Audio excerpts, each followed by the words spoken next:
हैं internal part of आई के बारे में हम लोग पढ़ना स्टार्ट करते हैं।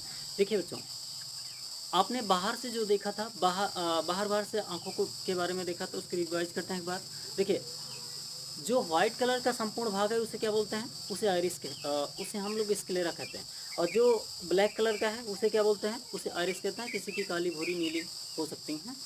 तो इसके बीचों बीच में पुतली पाया जाता है। ये बाहर बाहर से हो गया। अब देखते हैं कि आंखों के अंदर अंदर कौन कौन से पार्ट पाए जाते हैं। देखिए, खास करके बच्चों यहाँ पर देखिए, इंटरनल पार्ट ऑफ आई को देखेंगे, मतलब आंतरिक भागों को देखेंगे आंखों के, तो यहाँ पर देखेंगे कि ये वाले सब इंटरनल पार्ट ऑफ आई हैं, आंखों के अंदर वाले भाग हैं। जैसे देखिए, यहाँ आगे से जब आएंगे ना, तो आपको ये वाला जो उभरा हुआ भाग है इसे कार्निया कहा जाता है। हिंदी में इसे स्वच्छ मंडल कहते हैं। यहाँ देखिए, ये वाला जो आंखों का ये वाला भाग उभरा हुआ है इसे क्या बोलते हैं? इसे हम लोग कार्निया कहते हैं। क्या बोलते हैं? कार्निया। और इसके अंदर यहाँ पर जाएंगे तो ये वाला जो मैंने ऐसे गोला किया इसे ही पुतली कहा जाता है। ये यहाँ पर अंदर तक जाता है, ठीक है, ये पेशानी पुतली। और इसके बाद मैंने जो ये डैश डैश किया बच्चों, ये वाला, इसे आइरिस कहा जाता है, इसे परितारिका कहा जाता है। आइरिस, इंग्लिश में आइरिस कहते हैं, हिंदी में परितारिका कहते हैं, जिसे आपने पढ़ लिया, ठीक है। पुतली ये वाला है, जो उभरा हुआ भाग है, आंखों के ऊपर उभरा हुआ भाग, ये कार्निया आपने पढ़ा है। बाकी यहाँ से देखते हैं, ये क्या है बच्चों? एक्यूअस ह्यूमरस, नेत्रोद कहा जाता है। एक्यूअस ह्यूमस, HUMOUS, ह्यूमस, इसे नेत्रोद कहा जाता है। हिंदी में क्या बोलते हैं इसको? नेत्रोद कहते हैं। देखिए, यहाँ लेंस है और यहाँ आइरिस है, यानी ये लेंस और ये परितारिका है। इसके बीचों बीच में क्या भरा है? ये जो मैंने डॉट डॉट किया है बच्चों, ये जो मैंने डॉट डॉट पॉइंट किया है, ये डॉटेड पॉइंट क्या है? ये एक्यूअस ह्यूमस है, यानी नेत्रोद है। हिंदी में क्या बोलते हैं इसको? नेत्रोद। यहाँ पर आगे लिखा है मैंने, नेत्रोद कहते हैं। यहाँ पर पानी द्रव भरा होता है, एक लिक्विड होता है, नेत्रोद कहा जाता है। इसका काम क्या होता है? देखिए, इसका काम खास करके होता है लेंस और आइरिस आपस में चिपक न जाए, इसलिए वो बीच में भरा रहता है, कि ताकि दोनों आप बैलेंस करके रहे। दो बाहर से, ये बाहर की तरफ प्रेशर लगा के रखे, कि ताकि दोनों आइरिस और लेंस दोनों आपस में चिपके नहीं, ठीक है।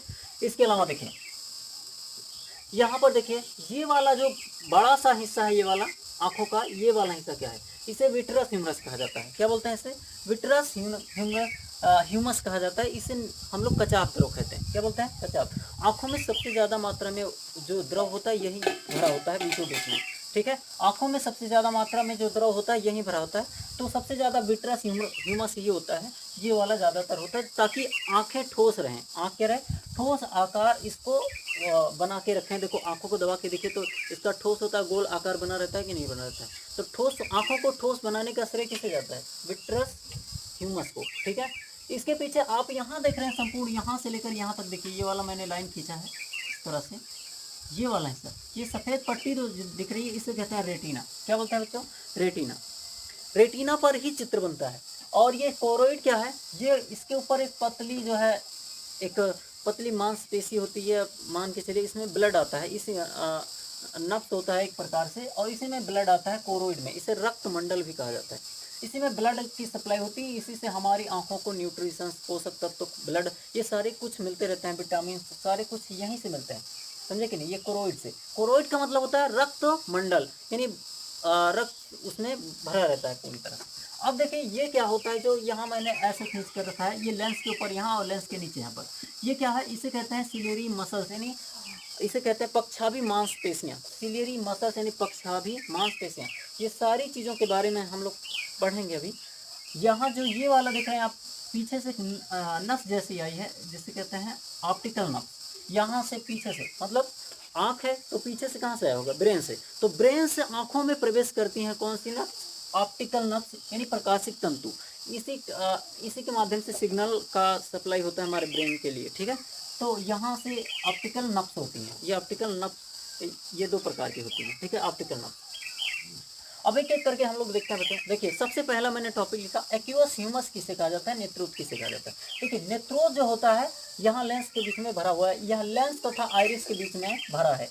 लेंस तथा आइरिस के बीच में क्या भरा है? नेत्रोद, यानी एक्यूअस ह्यूमस भरा है, ठीक है। यह लेंस की सुरक्षा करता है, मतलब लेंस जो है, ये जो लेंस है, ये आइरिस से चिपक ना जाए, क्योंकि वाटर नहीं रहेगा उसमें, द्रव नहीं रहेगा, तो आपस में दोनों चिपक जाएंगे।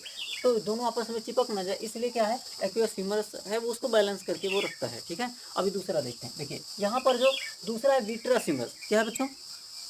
विट्रस ह्यूमरस, ये है विट्रस ह्यूमरस, यानी कचाप द्रव। कचाप द्रव कहाँ होता है? यहाँ होता है। देखिए यह आँखों को ठोस बनाने का कार्य करता है, इसकी मात्रा अधिक होती है, इसकी मात्रा आँखों में सबसे ज़्यादा होती है, यह रेटिना की सुरक्षा करता है। देखिए यहाँ एकदम पीछे क्या रहता है? रेटिना। यहाँ पीछे क्या रहता है? रेटिना। और रेटिना यहाँ से इस आपस में चिपक ना जाए, इसलिए बीचों बीच में क्या भरा है? यहाँ विट्रस ह्यूमस है, यानी आपका कचाप द्रव है, ये आंखों को ठोस बनाने का कार्य करता है, तभी तो आंखें ठोस रहती हैं। कभी सोचें कि आंख कैसे ठोस रहती है? इसकी मात्रा अधिक होती है, यह रेटिना की सुरक्षा करता है, रेटिना की सुरक्षा करता है। अभी लेंस देखते हैं। देखिए ये लेंस है, तो जो हमारे आंखों में लेंस होता है वो उत्तल लेंस होता है। हमारा लेंस उत्तल लेंस का बना होता है। इसे 6 मांसपेशियां पकड़ के रखी हैं। देखो ऊपर से 3 मांसपेशी इधर और नीचे से 3 मांसपेशी इधर, तो 3 और 3 कितनी मांसपेशी हो गई? 6 मांसपेशियां। तो हमारे आंखों में लेंस को पकड़ने वाली 6 मांसपेशियां होती हैं, ऊपर से 3 मांसपेशी और नीचे से भी लेंस को पकड़ने वाली 3। इसे सिलेरी मसल्स यानी पक्षाभी मांसपेशी कहते हैं। ठीक है, इसे 6 मांसपेशियां पकड़ कर रखती हैं, यह प्रकाश को रेटिना तक पहुंचाता है। अच्छा लेंस का काम क्या है? जैसे देखो हम कोई चीज़ क्यों देख पाते हैं? कभी सोचे हैं कि हम कोई चीज़ देख क्यों पाते हैं? देखिए जैसे अभी ये हमारे सामने मार्कर है, तो मार्कर हमको दिख क्यों रहा है? कभी सोचे हैं कि क्यों दिख रहा है? क्योंकि सूर्य का प्रकाश इस पे आया और परावर्तन हुआ। इसमें परावर्तन होने के साथ साथ वो हमारे आंखों में प्रवेश किया।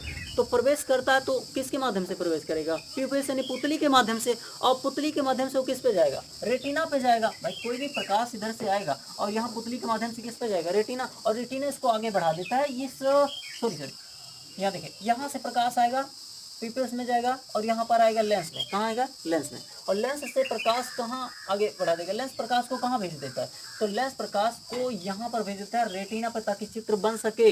समझे कि नहीं? तो जो भी प्रकाश हमारी आंखों में प्रवेश करता है वो कहाँ आता है? रेटिना पर, सॉरी लेंस पे। कहाँ आता है? लेंस पे। और लेंस उस प्रकाश को कहाँ भेजता है? तो लेंस उसे रेटिना पर भेजता है, ताकि चित्र बन सके। देखिए चित्र बनने का रीजन अभी आपको बताया कि कोई भी चीज़ हमको क्यों दिखती है। तो कोई भी चीज़ इसलिए हमको दिखती है क्योंकि प्रकाश का परावर्तन होता है। अब प्रकाश का परावर्तन कैसे होता है? सूर्य का प्रकाश वहाँ से चला ऊपर से और वो आया किसी वस्तु पे पड़ा, वहाँ से परावर्तन हो गया। ठीक है, जैसे हम लोग देखे नहीं है, टार्च किसी शीशा पर मारेंगे तो शीशा क्या होता है? उसको ट्रांसफर करता है ना, ऐसा ही कुछ होता है।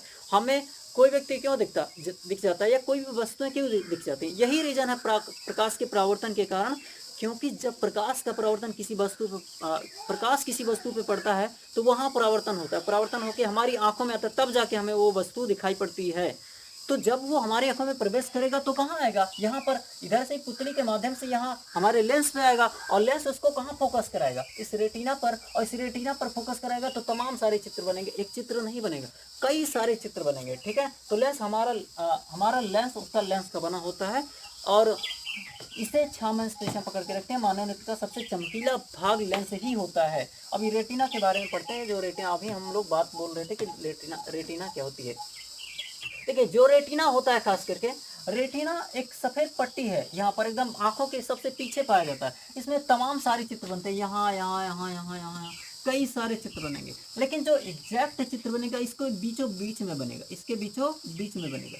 चित्र तो बहुत सारे होते हैं। देखिए चित्र, रेटिना पर चित्र बहुत बनते हैं, लेकिन जो चित्र रेटिना के एकदम बीचों बीच में बनता है वो चित्र सबसे एग्जैक्ट बनता है, बीचों बीच में। इसे येलो स्पॉट कहा जाता है। क्या बोलते हैं? येलो स्पॉट कहते हैं। तो आंखों रेटिना के बीचों बीच में बनने वाला चित्र क्या कहलाता है? येलो स्पॉट कहलाता है। क्या कहलाता है? Yellow spot. इसको यहाँ ना बना के हम लोग थोड़ा बगल यहाँ बनाते हैं। मान के चलिए यहाँ बीचों बीच वाला हिस्सा है, तो ये रेटिना का बीचों बीच वाला हिस्सा येलो स्पॉट होता है। और येलो स्पॉट पे एकदम गजब का चित्र बनता है, बहुत अच्छा चित्र बनता है, एग्जैक्ट चित्र बनता है। तो चित्र, रेटिना पर चित्र बहुत बनते हैं, लेकिन जो एग्जैक्ट चित्र बनता है वो येलो स्पॉट पे बनता है। किस पे बनता है? येलो स्पॉट पर। देखिए रेटिना आंखों के सबसे पिछले भाग पर होता है। ठीक है, इस पर वास्तविक उल्टा तथा छोटा चित्र बनता है। जो चित्र बनेगा एकदम वास्तविक, रियल में वही बन जाएगा। उल्टा का मतलब जो है, जैसे हमें आप देख रहे हैं तो हमारा जो चित्र बन रहा है वो कैसा बनना चाहिए? जैसे दाएं का बायां, बायां का दाएं बन जाना चाहिए। मतलब कि कहने का अर्थ है कि उल्टा का मतलब है कि जो दायां हाथ है वो बाएं साइड दिखे और बायां हाथ दाएं साइड दिखे। इसका मतलब ये है कि हम पहले सोचते थे कि उल्टा का मतलब कोई चीज़ उल्टा ही बन जाना। जैसे किसी व्यक्ति को देख रहे हैं तो उसका पैर ऊपर और सर नीचे, ऐसा बनना रेटिना पर, ऐसा हम लोग सोचते थे। लेकिन ऐसा नहीं है। उल्टा का मतलब होता है कि उसको रिवर्स में घुमा करके दिखाना। ठीक है, तो वो घुमा करके दिखाता है। तो कह रहा है कि इस पर वास्तविक उल्टा और छोटा चित्र छोटा बनेगा। भाई आँखें कितनी बड़ी होती है, जो छोटा नहीं बनेगा। बड़ा बन जाएगा तो हम लोग डर नहीं जाएंगे, बहुत भयंकर चित्र बनेगा। ठीक है। तो वास्तविक उल्टा तथा छोटा प्रतिबिंब बनता है। सबसे अच्छा चित्र रेटिना के बीचों बीच में बनता है, जिसे येलो स्पॉट यानी पीत बिंदु कहा जाता है। देखिए इसे ही येलो स्पॉट कहा जाता है। मान के चलिए येलो स्पॉट है, यहाँ नहीं यहाँ बना देते हैं, पीत बिंदु कहते हैं। देखो ये कह रहा है येलो स्पॉट को ही मैकुला कहते हैं। जो येलो स्पॉट होता है यहाँ चित्र तो बनता ही है, और इसे हम दूसरे नाम से संबोधित करते हैं, दूसरे नाम से बुलाते हैं। इसका नाम होता है मैकुला। क्या बोलते हैं?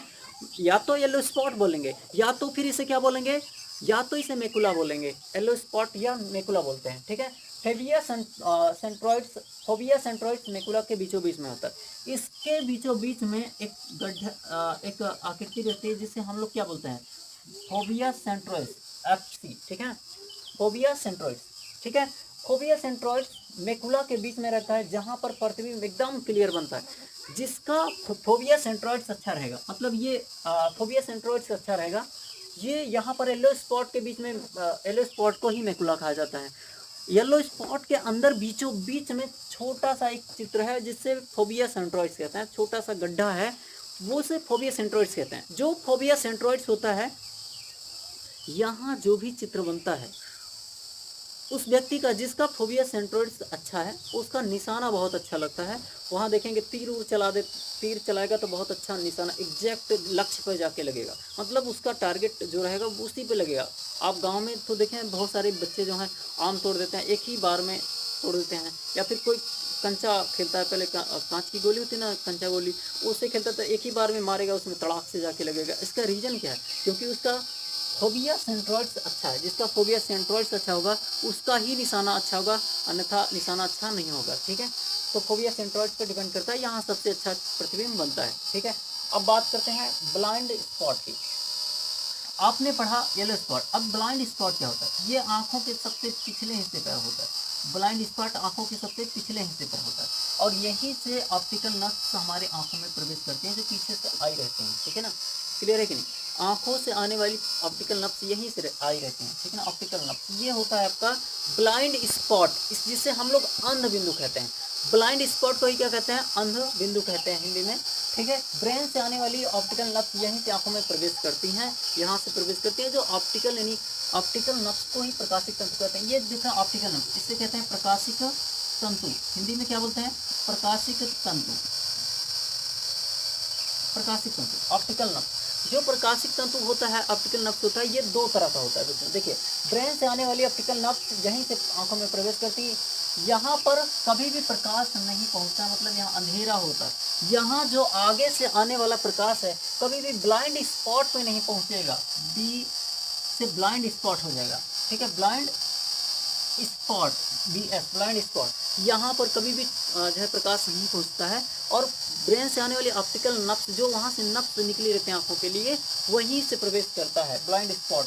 यहाँ पर कभी प्रकाश नहीं, इसे जंक्शन ऑफ ऑप्टिकल नर्व्स कहते हैं, जंक्शन पॉइंट कहते हैं। मतलब यहीं वो एंट्री करता है हमारे आंखों के लिए, जो ऑप्टिकल नर्व्स होता है, इसलिए उसे जंक्शन पॉइंट कहते हैं। क्या कहते हैं?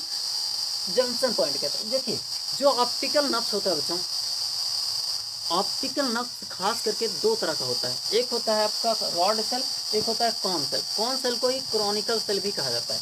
रॉड सेल को हम लोग क्षण कोशिका कहते हैं। क्या बोलते हैं? क्षण कोशिका। और कॉन सेल को शंकु कोशिका कहते हैं। रॉड सेल जो होता है वो ऐसे जो रॉड की तरह रहेगा, और जो कॉन सेल रहेगा शंकु जैसा, वो ऐसे थोड़ा शंकु जैसा चित्र बनाता चलेगा। शंकु जैसा शंकुआकार चित्र बनेगा, थोड़ा मतलब घुमावदार रहेगा, शंकुआकार रहेगा। तो शंकु जो है, ये शंकु कोशिका होती है आंखों में, और रॉड सेल होती है ऑप्टिकल नर्व्स में, प्रकाश तंतु में होती है। और देखिए सुनिए, जो रॉड सेल क्षण कोशिका होती है, इसके कारण ही हम रात में देख पाते हैं। देखिए अंधेरा रात रहेगा, फिर भी आप थोड़ा बहुत आपको दिखेगा, आप चल पाएंगे, कोई दिक्कत नहीं है, ठीक है। अब दिख जाता है कि कोई चीज़ जा रहा है, या फिर कोई चीज़ें हमको रात में दिखता है कि नहीं दिखता है? दिखता है। अंधेरे में भी हम लोग चल ही लेते हैं, ठीक है, तो कोई प्रॉब्लम नहीं होती विशेष करके। लेकिन अब जो शंकु कोशिका होते हैं, इसके कारण हम दिन में देख पाते हैं। देखिए दोनों हमारे लिए इंपॉर्टेंट है। अगर आपके पास रॉड सेल नहीं रहेगा तो रात में नहीं देख सकते हैं। यही प्रभावित होता है, जाके हमको क्या हो जाता है? रतौंधी हो जाता है। विटामिन ए की कमी होगी तो क्या प्रभावित होगा? अभी सोचें कि विटामिन ए की कमी होती है, तो ये तो बहुत छोटी चीज़ है कि विटामिन ए की कमी होगी तो रतौंधी हो जाएगा। लेकिन विटामिन ए की कमी होगी तो प्रभावित कौन होगा? तो विटामिन ए की कमी होती है तो हमारे आंखों में प्रवेश करने वाला जो रॉड सेल है वो प्रभावित होगा, और रॉड सेल के कारण ही हम रात में देख पाते हैं। और अगर ये प्रभावित हो जाएगा तो हम देख कैसे पाएंगे? तो रात में हम लोग नहीं देख सकते हैं, क्योंकि रॉड सेल अगर नहीं रहेगा तो। अब बात करते हैं कौन सेल का, तो जो भी आप रंग बिरंगा पूरा प्राकृतिक चीज़ें देख रहे हैं वो किसकी वजह से, शंकु कोशिका की वजह से, यानी कोन सेल की वजह से ही आप लोग क्या कर सकते हैं, कोन सेल की वजह से ही देख सकते हैं। तो देखते नहीं पूरा रंग बिरंगा, पूरा पेड़ पौधे कितने अच्छे मतलब लगते हैं, ये क्यों दिख पा रहे हैं, तो जितना रंग बिरंगा संसार देख रहे हैं ये सब देखने का श्रेय किसे जाएगा, तो कोन सेल को जाएगा।